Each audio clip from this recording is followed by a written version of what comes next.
Okay, hello everyone.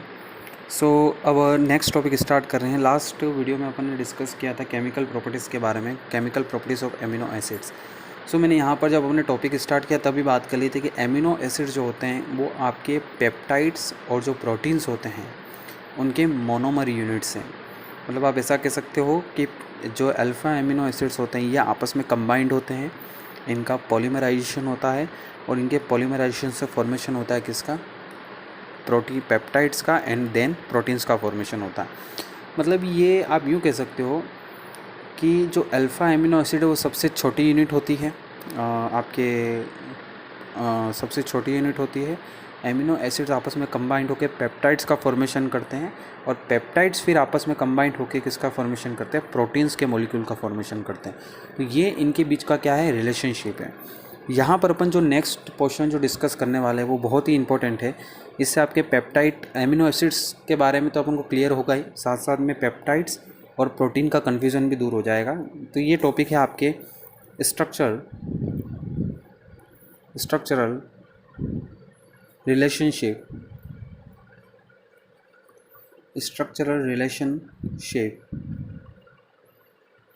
Of amino acid to peptides and protein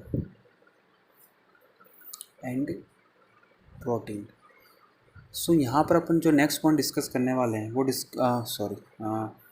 proteins, ये यहाँ पे आएगा जो प्रोटीन्स।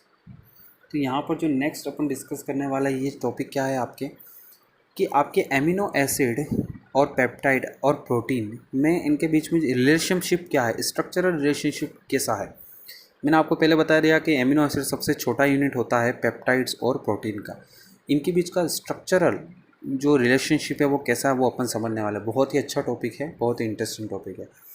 सो नेक्स्ट बात करते हैं यहाँ पर क्या होता है कि आपके जो अल्फ़ा एमिनो एसिड्स होते हैं ये मोनोमर्स होते हैं और इनका पॉलीमराइजेशन होता है और ये किसका डेरिवेशन, किसको डिराइव करते हैं, पेप्टाइड्स को डिराइव करते हैं। और ये जो पेप्टाइड्स का डिराइव कैसे होता है, तो जो भी आपके लिविंग सिस्टम होते हैं या लिविंग ऑर्गेनिजम्स होते हैं उसमें एंजाइम की हेल्प से आपके जो एमिनो एसिड्स हैं इनका पॉलीमराइजेशन होता है। मतलब एमिनो एसिड्स को कौन पॉलीमराइज करता है, एंजाइम्स करते हैं। एंजाइम्स क्या होते हैं अपन जानते हैं, नाइट्रोजन कंटेनिंग कंपाउंड्स, है ना। नाइट्रोजन के कंपाउंड्स होते हैं, अपन इस तरह से इनको बोलते हैं। तो जो एंजाइम होते हैं ये एंजाइम्स क्या करते हैं, आपके जो आपके पास एमिनो एसिड है इस एमिनो एसिड का पॉलीमराइजेशन कर देते हैं और इसको किस में चेंज कर देते हैं, पेप्टाइड में चेंज कर देते हैं। यहाँ पर होता क्या है आपके, यहाँ पर आपके ये होता है कि पॉलीमराइजेशन होता है और इस पॉलीमराइजेशन से आपके पेप्टाइड्स बॉन्ड का फॉर्मेशन होता है और ये पेप्टाइड बॉन्ड से जितने भी एमिनो एसिड्स हैं ये आपस में कंबाइंड होते जाते हैं और पेप्टाइड के मॉलिक्यूल्स का फॉर्मेशन कर देते हैं। सो यहाँ पे अपन समझने की कोशिश करेंगे कुछ सिंपल से एग्जांपल से कि पेप्टाइड्स के यूनिट का फॉर्मेशन कैसे होता है, पेप्टाइड मॉलिक्यूल का फॉर्मेशन कैसे होता है। एक सिंपल सा मैं एग्जांपल ले लेता हूँ। जैसे आपके पास है CH2COOH, ये आपके बहुत ही सिंपल सा अल्फ़ा एमिनो एसिड है जिसको बार बार अपन ने यहाँ पे लिखा भी था। ये क्या है आपके पास, ग्लाइसिन। ये है ग्लाइसिन। अब ये जो ग्लाइसिन है और यहाँ पर एक और अपन एमिनो एसिड ले लेते हैं जो कि है NH2 CH3COOH, ये एमिनो एसिड। ये जो एमिनो एसिड है इसका नाम आपकी क्या है, एलानिन, है ना। एलानिन इसका नाम है एमिनो एसिड का। अब क्या होता है एंजाइम की प्रेजेंस में ये इन दोनों की रिएक्शन होती है, मॉलिक्यूल की आपस में इंटरेक्ट करते हैं और इनके इंटरेक्शन से ये जो दोनों एमिनो एसिड्स हैं ये आपस में कंबाइंड हो जाते हैं और कंबाइंड होके इनके बीच में पेप्टाइड बॉन्डिंग का फॉर्मेशन होता है। What do you mean by peptide bonding, देखो सिंपल सा है। यहाँ से आपकी क्या एक H निकलेगा हाइड्रोजन और यहाँ से क्या रिमूव होगा, OH रिमूव होगा। मतलब एक सिंपल से मॉलिक्यूल का रिमूवल होगा या सिंपल सा मॉलिक्यूल निकलेगा जो कौन है आपके H2O, और ये दोनों आपस में लिंकेज हो जाएगा, दोनों आपस में ऐड हो जाएंगे, कंबाइंड हो जाएंगे, बॉन्ड का फॉर्मेशन कर लेंगे। CH2, यहाँ पर क्या आ गया, C डबल बॉन्ड O आ गया, यहाँ पर क्या आ जाएगा, NH आ जाएगा, देन यहाँ पे क्या आ जाएगा, CH CH3, देन यहाँ पे क्या हो जाएगा COOH। सो ये यहाँ पर पूरा ये मॉलिक्यूल कैसे बना, आपके दो एमिनो एसिड ग्लाइसिन एंड आपके पास क्या है एलानाइन, इनके कॉम्बिनेशन से ये आपके एक मॉलिक्यूल बनता है। ये क्या है, आपके एक पेप्टाइड है। अब ये जो पेप्टाइड है इसको मैं क्या बोलूँगा, ये आपके एक तरह का डाई पेप्टाइड है। अब इसको डाई पेप्टाइड बोलने का रीज़न ये है क्योंकि ये कितनी यूनिट से बन रहा है आपके, ये आपके इसके अंदर आपके पास अल्फ़ा एमिनो एसिड की कितनी यूनिट है, यहाँ अल्फ़ा एमिनो एसिड के कितने मॉलिक्यूल हैं, तो आपके पास 2 मॉलिक्यूल हैं, है ना। तो इसलिए इसको क्या बोलते हैं, डाई पेप्टाइड। अगर आपके पास 3 मॉलिक्यूल होते तो क्या बोलते हैं, ट्राई पेप्टाइड।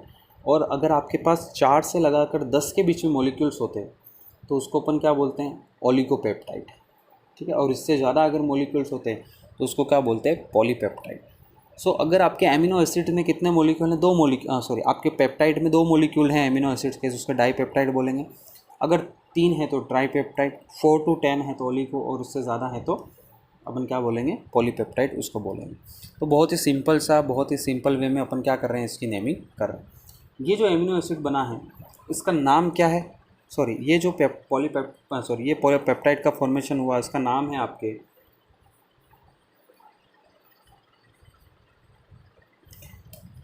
ग्लाइसिल एलानिन। इसका नाम क्या है, ग्लाइसिल एलानिन। ग्लाइसिन नहीं है, अब ग्लाइसिल हो गया है ना, ग्लाइसिल एलानाइन, ये इसका क्या है, नाम है इस पेप्टाइड का। अब यहाँ पर समझने की बात क्या है, सबसे पहले मैंने बताया था कि जो एमिनो एसिड यूनिट है वो आपस में कंबाइंड होते हैं और पेप्टाइड बॉन्ड का फॉर्मेशन होता है। अब ये पेप्टाइड बॉन्ड क्या होता है, देखो, तो आपको ये समझना है कि यहाँ पर ये जो बॉन्ड आपको दिख रहा है, ये वाला बॉन्ड, ये इसको बोलते हैं अपन पेप्टाइड बॉन्ड। किसी भी मॉलिक्यूल में आपको इस तरह का बॉन्ड दिख जाए ना तो वो बॉन्ड क्या कहलाता है, पेप्टाइड बॉन्ड ही कहलाता है। ये देखो, पेप्टाइड बॉन्ड का मतलब ये आपके कार्बोनिल ग्रुप है और ये आपके अमाइन ग्रुप है। ये कार्बोनिल और अमाइन एक दूसरे से क्या है, कनेक्टेड है। और ये जो है आपके एमीन, ये कौन सा है, 2 डिग्री एमीन है ना। तो इस तरह का आपको जब भी बॉन्ड दिखे, ये बॉन्ड क्या होता है, पेप्टाइड बॉन्ड। और ये आपको बॉन्ड किस में देखने को मिलेगा, पेप्टाइड्स में ही देखने को मिलेगा। तो इस तरह से आपके रिलेशन होता है किसके बीच का, एमिनो एसिड्स और पेप्टाइड के बीच का। ये एमिनो एसिड एक मोनोमर यूनिट है, ये आपस में इनका लिंकेज होता है। लिविंग जो सिस्टम होता है उसमें लिंकेज किसकी वजह से होता है, एंजाइम्स की वजह से होता है, और आपके पेप्टाइड का फॉर्मेशन होता है।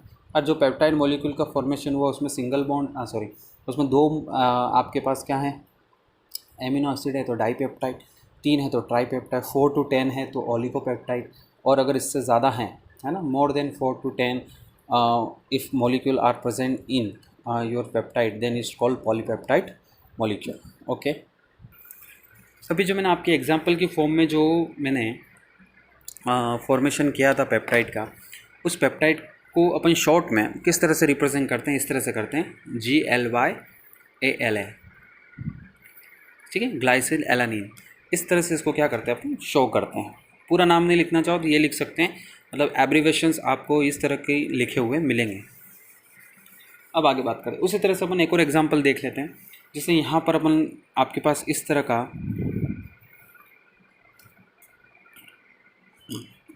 एमिनो एसिड है NH2, ये क्या है आपके पास, फिर से ग्लाइसिन है।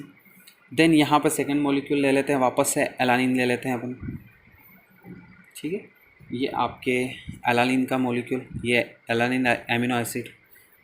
देन अपन बात करते हैं ल्यूसिन की, ल्यूसिन एमिनो एसिड। जब इसकी रिएक्शन कराएं तो थोड़ा इसी तरह से लिखेंगे अपन ना, NH2 को, मतलब इनका लिखने का तरीका थोड़ा इसी तरह से रखेंगे ताकि अपन इजीली समझ सके कि क्या हो रहा है यहाँ पर। ये आपकी क्या हो जाएगा, ल्यूसिन हो जाएगा। तो यहाँ पे क्या होगा, COOH। अब देखो, तो यहाँ पर क्या होगा, एंजाइम की प्रेजेंस में यहाँ पर इनकी बॉन्डिंग होगी, पॉलीमराइजेशन होगा, और पॉलीमराइजेशन से किसका फॉर्मेशन हो जाएगा, आपके पॉलीपेप्टाइड्स का फॉर्मेशन हो जाएगा।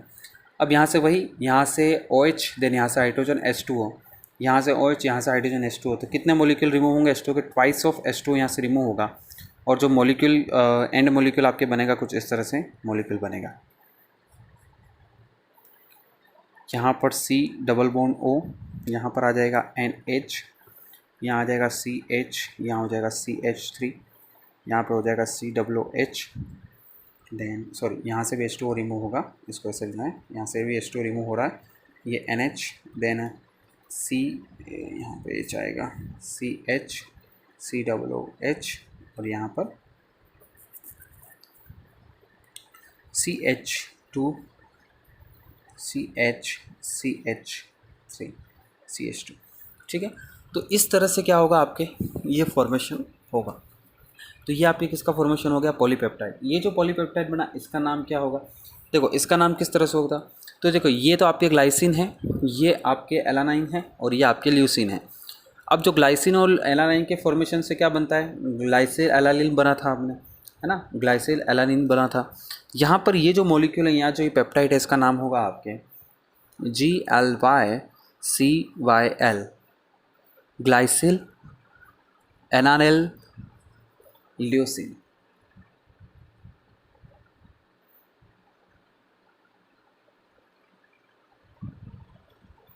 ये इसका क्या हो गया, नेम हो गया। तो ध्यान से देखना, नेमिंग क्या कर रहे हैं अपन, यहाँ पर अपन ध्यान से देखें, ग्लाइसिल एलानिल ल्यूसिन, ये इसका नाम हो गया।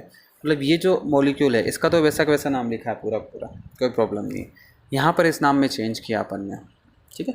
तो यहाँ पर इस तरह से इनके नेमिंग में अपन ने यहाँ पर क्या किया, नाम चेंज किया, ग्लाइसिन से ग्लाइसिल कर दिया, एलानिन होता है तो एलानिल कर दिया, और यहाँ पे ल्यूसिन का लिसिन रखा अपन ने, ठीक है। तो ये आपके क्या हो, ये जो है आपके एक ट्राईपेप्टाइड है, और इसमें आपको कितने, एक तो बॉन्ड आपको ये दिख रहा है यहाँ वाला, और एक बॉन्ड आपको दिखेगा ये वाला, ये दोनों ही कौन से बॉन्ड है, आपके पेप्टाइड्स बॉन्ड है। तो इस तरह से आपके क्या होता है, एमिनो एसिड्स और पेप्टाइड्स के बीच का रिलेशन होता है कि एमिनो एसिड्स आपस में कंबाइंड होते हैं, पेप्टाइड बॉन्ड का फॉर्मेशन करते हैं, और आपके पेप्टाइड के मॉलिक्यूल्स का फॉर्मेशन होता है। या यूँ कह दो कि आपके जो एमिनो एसिड्स होते हैं वो पेप्टाइड के मोनोमर्स यूनिट होते हैं, उनके पॉलीमराइजेशन से किसका फॉर्मेशन होता है, पेप्टाइड्स का फॉर्मेशन होता है। अब आपको इसको भी आपको शॉर्ट में रिप्रेजेंट करना हो तो कैसे करेंगे, GLYALA और यहाँ से LU, इस तरह से इसको शॉर्ट में अपन रिप्रेजेंट करते हैं। मतलब आगे के इनिशियल्स, ये इनिशियल ले लिया, ये इनिशियल ले लिया, और ये इनिशियल ले लिया, इस तरह से अपन इसको क्या कर सकते हैं, रिप्रेजेंट कर सकते हैं। अब यहाँ पर देखो, अपन ने जब एमिनो एसिड्स की बात की थी, पहले थोड़ा सा अपन पेप्टाइड का स्ट्रक्चर समझें। तो पेप्टाइड के स्ट्रक्चर में एक कॉमन बात रहने वाली है, कॉमन बात ये रहेगी, कोई भी पेप्टाइड हो XYZ, इसमें आपका जो टर्मिनल पॉइंट है, टर्मिनल मतलब एक टर्मिनल पॉइंट तो ये है, टर्मिनल मतलब जो पूरी चेन है, जो पूरा मॉलिक्यूल है, उसका टर्मिनल कौन है, ये है। और इधर से चलोगे तो टर्मिनल क्या है, ये है, इसको अपन बोलेंगे ये टर्मिनल है आपकी जो पेप्टाइड की चेन है उसका। तो आपके पास जो टर्मिनल पॉइंट है, उस टर्मिनल पॉइंट पे एक पॉइंट पे तो आपको NH2 दिखेगा, है ना, मतलब अमाइन का ग्रुप दिखेगा, और एक पॉइंट पे आपको क्या दिखेगा, कार्बोक्सिलिक एसिड का ग्रुप दिखेगा, एज ए टर्मिनल ग्रुप की फॉर्म में आपको ये मिलेंगे। अब अपन को पता है कि जो एमिनो एसिड्स होते हैं वो आपके एक ज्वेक्टेरियन आयन या फिर इनर सॉल्ट या फिर डाईपोलर जो कंपाउंड है या डाईपोलर आयन है उसकी तरह बिहेव करता है ना। अपन ने पढ़ा था एमिनो एसिड के केस में कि एमिनो एसिड के केस में क्या होता है, कुछ बहुत सारी ऐसी प्रॉपर्टीज़ हैं जो एमिनो एसिड शो नहीं करता, पर उसको करनी चाहिए थी, पर वो शो नहीं करता। तो बाद में ये पता लगा कि जो एमिनो एसिड होते हैं उनका ज्वेक्टेरियन आयन, मतलब वो किसका फॉर्मेशन करते हैं, ज्वेक्टेरियन आयन का या इनर सॉल्ट का या डाईपोलर आयन का फॉर्मेशन करते हैं, ये अपन ने देखा था। सो यहाँ पर भी ऐसा ही होता है, पॉलीपेप्टाइड्स के साथ या पेप्टाइड के जो मॉलिक्यूल्स होते हैं उनके साथ भी सिमिलर कंडीशन मिलती है एमिनो एसिड जैसी। यहाँ पर भी क्या होता है, ये भी किस फॉर्म में रहते हैं, ये भी आपके ज्वेक्टेरियन आयन के स्ट्रक्चर की फॉर्म में आपको मिल जाएंगे। अब ज्वेक्टेरियन आयन या डाईपोलर स्ट्रक्चर क्या होता है, तो अपन ने देखा था इस केस में क्या होगा आपके पास कि यहाँ से जो ये H+ होता है ना, क्योंकि ये एसिडिक बिहेवियर का होता है, ये H रिमूव होता है और ये H किससे अट्रैक्ट होता है, इसके इलेक्ट्रॉनों से। तो यहाँ पर कुछ इस टाइप का आपको स्ट्रक्चर देखने को मिल जाएगा। किसके केस में, मैं इसका ही बना देता हूँ, आप किसी का भी बना सकते हो कॉमन। तो आपको इसका ज्वेक्टेरियन आयन जो मिलेगा या जो ज्वेक्टेरियन स्ट्रक्चर मिलेगा वो कुछ इस तरह से इनका ज्वेक्टेरियन स्ट्रक्चर आपको मिलने वाला है, ठीक है। NH3 देन H है यहाँ पर, COOH, CH यहाँ पर मिलेगा आपको COO नेगेटिव, और यहाँ पर एज इट इज़ क्या होगा CH2 CH3। तो ये जो आयन यहाँ पे मैंने पूरा बनाया है, यहाँ पर ये इस पर पॉजिटिव, इस पर नेगेटिव, इसको आप डाइपोलर बोल सकते हो, डाइपोलर स्ट्रक्चर है ये, है ना, एक नेगेटिव है एक पॉजिटिव है। या फिर अपन इसको क्या बोल सकते हैं कि ये आपके ज्विटेरियन आयन या ज्विटेरियन स्ट्रक्चर है। एमिनो एसिड के केस में भी अपन पढ़ चुके हैं, इस तरह के स्ट्रक्चर को अपन क्या बोलते हैं, ज्विटेरियन स्ट्रक्चर बोलते हैं। ठीक, तो आई थिंक आपको क्लियर हो गया होगी बात। अब आगे अपन बात करें, यहाँ पर जो ये जो टर्मिनल पॉइंट है, यहाँ ये जो टर्मिनल पॉइंट है, आप इसको क्या बोलोगे, this is your N terminal, N terminal residue. N terminal residue मतलब क्या है, एन टर्मिनल का मतलब है जहाँ पर अमाइन वाला ग्रुप होगा आपके, अमाइन वाला, उसको अपन क्या बोलेंगे, एन टर्मिनल। और जहाँ पे आपके कार्बोक्सिलिक एसिड वाला होगा, कार्बन, उसको अपन क्या बोलेंगे, सी टर्मिनल। ठीक है, बिल्कुल सिंपल सा नाम है, अमाइन के लिए अपन नाइट्रोजन वाला है इसलिए एन टर्मिनल बोल रहे हैं, और उसको अपन क्या बोल रहे हैं, सी टर्मिनल बोल रहे हैं। तो ये पूरा इस तरह से आप ये क्या होता है, स्ट्रक्चर होता है। एक और बात छोटी सी अपन ध्यान रखेंगे कि जो आपके पॉलीपेप्टाइड्स होते हैं ये लीनियर पॉलीमर होते हैं। लीनियर मतलब एक ही सिंपल सा, मतलब polypeptides are linear polymer with zwitterion structure, मतलब लीनियर पॉलीमर होते हैं। पॉलीमर आप जानते हो, ब्रांच्ड पॉलीमर भी होते हैं, क्रॉस लिंक पॉलीमर भी होते हैं। आपके जो पेप्टाइड्स होते हैं वो क्या हैं, पॉलीपेप्टाइड्स लीनियर पॉलीमर्स होते हैं, है ना। लीनियर मतलब एक ही सिंपल सी सीधी रेखा में, जैसे आपकी पॉलीएथिलीन होता है, पॉलीएथिलीन एक लीनियर पॉलीमर है, उसी तरह से आपके पॉलीपेप्टाइड्स भी क्या होते हैं, लीनियर पॉलीमर्स होते हैं। ठीक है, तो इस तरह से ये आपके पूरा स्ट्रक्चर हो गया, पूरी बात होगी किसकी, पॉलीपेप्टाइड की, जिसको अपन ने रिलेट किया किससे, एमिनो एसिड से किया। नेक्स्ट वीडियो में अपन बात करेंगे पॉलीपेप्टाइड के सिंथेसिस किस टाइप से होता है, इसके और थोड़ा स्ट्रक्चर के बारे में इसके अपन समझने की कोशिश करेंगे।